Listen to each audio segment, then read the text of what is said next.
Stop.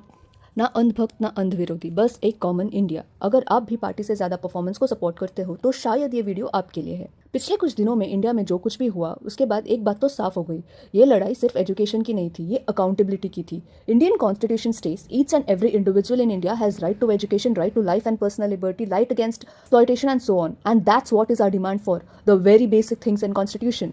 तो क्या इसका मतलब यह है कि करंट गवर्नमेंट ने कुछ भी नहीं किया? ये बोलना भी सही नहीं होगा। अगर हम पिछले कुछ सालों को गौर करें तो करंट गवर्नमेंट ने बहुत कुछ रिफॉर्म्स लेके आए, जैसे धन धन योजना, आयुष्मान भारत, पीएम किसान, Uri surgical strike, operation Sindoor, one of my favourite. हमने ये नारे भी लगाए, हम घर में घुसेंगे भी और मारेंगे भी। जब भी कुछ गलत हुआ हमने अकाउंटेबिलिटी भी मांगी, लेकिन दिक्कत पता है कब हुई? जब ये अपने पास्ट ग्लोरी में जीने लगे। हम आत्मनिर्भर भारत की बात करते हैं और हम खुद मंदिर बनाकर उसी में चोरी करते हैं।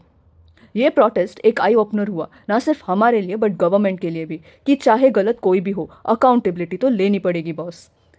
एक और चीज़, सवाल पूछना देश के खिलाफ कभी नहीं होता।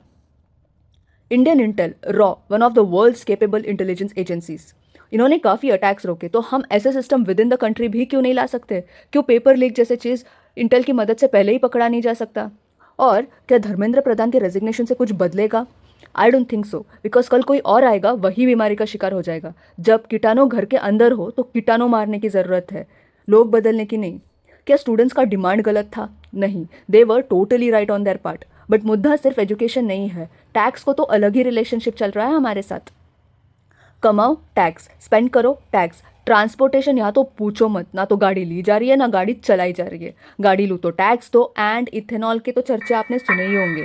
अगर रिस्क ले भी लूँ तो चलाओ कहाँ? सारे गड्ढे में तो थोड़े थोड़े रोड दिखते हैं। यही रीजन से lot of them don't even want to stay in India. You fight when the fight is fair. When the fight is not fair, you off from there. क्या ये प्रोटेस्ट करना जरूरी था? बिल्कुल, वरना सिस्टम को अपनी गलती कभी भी नहीं दिखती। क्या इसका तरीका सही था?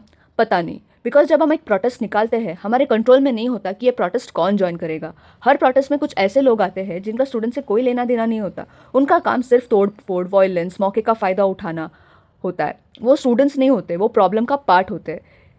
इंडिया के सबसे बड़े दुश्मन इंडियंस ही है। आज कुछ हद तक ये बात सही भी लगी। अपने देश की प्रॉब्लम उठाना गलत नहीं, लेकिन दुनिया भर के कमेंट सेक्शन में अपने ही देश की इमेज खराब करना ये भी सॉल्यूशन नहीं। घर की लड़ाई ड्राइंग रूम में सॉल्व होती है, कॉलोनी के व्हाट्सएप ग्रुप में नहीं। बाकी reformation, demand and justice within the country is something we all want for India. So we support any person who would support this cause, irrespective of caste, religion and creed. अगर आप religion से political party को define कर रहे हो, इस राह पे तुम चल रहे हो बेटा, एक दिन पूरी तरह फंसोगे। उस दिन मुझे याद करना, मैं पहुंच जाऊंगा।